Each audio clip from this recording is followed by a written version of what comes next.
नमस्कार मित्रों, स्वागत है हमारे नए वीडियो में। आप यह वीडियो कहाँ से देख रहे हैं कृपया कमेंट बॉक्स में ज़रूर बताएं। तो सीधे चलते हैं समाचार की ओर। छत्तीसगढ़ समाचार। 20 जुलाई तक राजस्व पखवाड़े का आयोजन, मंत्री बोले। पटवारियों से बात हुई, हड़ताल न करने को कहा। छत्तीसगढ़ में 6 से 20 जुलाई तक राजस्व पखवाड़ा आयोजित किया जा रहा है। सभी जिलों के गाँव में शिविर लगाए जाएंगे जहाँ राजस्व प्रकरणों का निराकरण होगा। पटवारियों के हड़ताल की चेतावनी के बावजूद राजस्व मंत्री वर्मा ने लोक सेवा गारंटी अधिनियम के तहत सभी सेवाओं का समय पर निपटान सुनिश्चित किया है। छत्तीसगढ़ के सभी जिलों के गांवों में राजस्व पखवाड़ा शुरू। 20 जुलाई तक प्रकरणों के निराकरण के लिए गांवों में शिविर। अब तक लगभग 6 लाख राजस्व प्रकरणों का निराकरण हुआ। मुख्यमंत्री विष्णुदेव साय सरकार प्रदेश में राजस्व के लंबित प्रकरणों को सुलझाने के लिए राजस्व पखवाड़ा की शुरुआत कर दी है। प्रदेश के सभी जिलों में 6 से 20 जुलाई तक राजस्व पखवाड़ा का आयोजन किया जा रहा है। राजस्व मंत्री टंकराम वर्मा ने शनिवार को प्रेस वार्ता कर इसकी जानकारी दी। सरकार जहां राजस्व पखवाड़ा आयोजित कर रही है, वहीं दूसरी ओर पटवारी 2 दिन बाद से अनिश्चितकालीन हड़ताल पर जाने की चेतावनी दे रहे हैं। पटवारियों के हड़ताल को लेकर राजस्व मंत्री वर्मा ने कहा कि पटवारी से हमारी बात हुई है। उनसे कहा कि सबके हित में है कि आप लोग हड़ताल पर मत जाइए। मंत्री वर्मा ने बताया कि सभी जिलों के ग्रामों में शिविर लगाए जाएंगे। इन शिविरों के माध्यम से B1 खसरा के नकल एवं किसान किताब के आवेदनों का शिविर स्थल पर ही निराकरण किया जाएगा। इसी तरह आय, जाति, निवास प्रमाण पत्र संबंधित समस्त आवेदनों को लोक सेवा केंद्र के माध्यम से ऑनलाइन प्रविष्ट और 100% निराकरण किया जाएगा। शिविर में प्राप्त होने वाले फौती नामांतरण, बंटवारा, त्रुटि सुधार के प्रकरणों का मौके पर ही ऑनलाइन अपलोड कर हल्का पटवारी द्वारा प्रतिवेदन, पंचनामा आदि की प्रविष्टि एवं मौके पर इश्तेहार जारी कर पक्षकारों को तामील कराया जाकर प्रकरणों का निराकरण किया जाएगा। राज्य में अभी 7,04,154 दर्ज प्रकरणों में से 5,90,490 प्रकरणों का निराकरण किया जा चुका है। लंबित प्रकरणों को समय सीमा में निराकृत करने के निर्देश संबंधित राजस्व अधिकारियों को दिए गए हैं। लोक सेवा गारंटी का होगा पालन।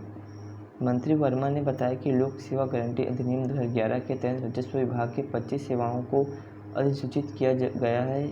इसमें नामांतरण, बंटवारा, सीमांकन, व्यापार ऋण पुस्तिका, आय, जाति, निवास प्रमाण पत्र, अपील, पुनरीक्षण, पुनर्वलोकन के मामले, त्रुटि सुधार, राजस्व पुस्तक परिपत्र 6.4 के अंतर्गत प्राकृतिक आपदा से हुए क्षति पर आर्थिक सहायता के प्रकरणों का निर्धारित समय सीमा अंदर निराकरण किया जाएगा। विवादित प्रकरणों के निराकरण हेतु सभी राजस्व अधिकारी नियमित रूप से न्यायालय में आवश्यक प्रक्रियाओं का पालन कर गुणवत्ता युक्त निर्णय यथाशीघ्र सुनिश्चित करेंगे। प्राकृतिक आपदा से निपटने राशि जारी। राजस्व मंत्री ने कहा कि राजस्व न्यायालय के सभी पीठासीन अधिकारियों को सभी राजस्व प्रकरणों को पंजीकृत करने, शून्य आदेश पत्र वाले प्रकरणों एवं ऐसे प्रकरण जिसमें पेशी तारीख की तिथि अध्ययन नहीं किए हैं, उन्हें शीघ्र ही पूर्ण करने हेतु निर्देशित किया जा रहा है। अन्यथा अनुशासनात्मक कार्रवाई की जाएगी। इसी तरह राजस्व पुस्तक परिपत्र 6.4 अंतर्गत प्राकृतिक आपदा जैसे बाढ़, आकाशीय बिजली गिरने, अग्नि दुर्घटना से होने वाले फसल क्षति, मकान क्षति और पशु और जनहानि के लिए आर्थिक सहायता करने सभी 33 जिलों को 143 करोड़ 54 लाख रुपए की राशि जारी की जा रही है। भू अभिलेख संबंधी समस्याओं जैसे भूइयां, सॉफ्टवेयर, भू नक्शा एवं ई-कोर्ट में तकनीकी कारणों से होने वाली समस्या से निपटने के लिए सभी जिलों में एक सहायक प्रोग्रामरों को नोडल अधिकारी के रूप में नियुक्त किया गया है। छत्तीसगढ़ समाचार। हाईटेक व बस्तर धमतरी से जगदलपुर के बीच बनेगी एलिवेटेड रोड, करोड़ों रुपए में। मुख्यमंत्री विष्णुदेव साय और डिप्टी सीएम अरुण साव ने केंद्रीय परिवहन मंत्री नितिन गडकरी से मुलाकात कर इस प्रोजेक्ट को शुरू करने की मांग की थी। इसके बाद ही DPR की लंबी प्रक्रियाओं को पूरा कर फंड मंजूर किया गया। धमतरी से जगदलपुर के बीच बनने वाले 4 लेन का DPR तैयार हो गया है। इसके साथ ही केंद्रीय परिवहन मंत्रालय ने इस प्रोजेक्ट के लिए 2,000 करोड़ से ज़्यादा की राशि भी मंजूर कर दी है। मुख्यमंत्री विष्णुदेव और डिप्टी सीएम अरुण साव ने केंद्रीय परिवहन मंत्री नितिन गडकरी से मुलाकात कर इस प्रोजेक्ट को शुरू करने की मांग की थी। इसके बाद ही DPR को लंबित प्रक्रिया को पूरा कर फंड मंजूर किया गया। छत्तीसगढ़ में 2 सड़कों के लिए मंजूरी मिली है। पहली सड़क धमतरी जगदलपुर तो वहीं दूसरी रायपुर से बड़ौदा बाजार है।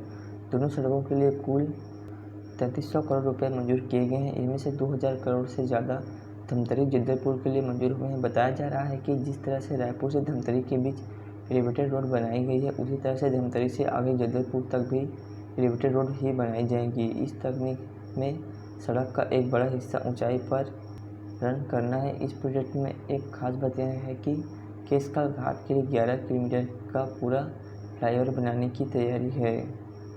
4 से 5 घंटे में पूरा हो जाएगा रायपुर तक का सफ़र। रायपुर से धमतरी के बीच बनी एलिवेटेड सड़क की वजह से दोनों शहरों के बीच का सफ़र 1 घंटे में पूरा हो रहा है। पहले इसमें 2 से ढाई घंटे का वक्त लगता था। जानकार बता रहे हैं कि ठीक इसी तरह की सड़क बनती है और केसकाल घाट का समाधान निकाला जाता है तो जगदलपुर से रायपुर पहुंचने में सिर्फ 4 से 5 घंटे का वक्त लगेगा। DPR रिपोर्ट में इसी वजह से केसकाल में 11 किलोमीटर का फ्लाईओवर बनाने का निर्णय लिया गया है। ऐसे होने पर घाट चढ़े बगैर ही फ्लाईओवर से वाहन ऊपर पहुंच जाएंगे।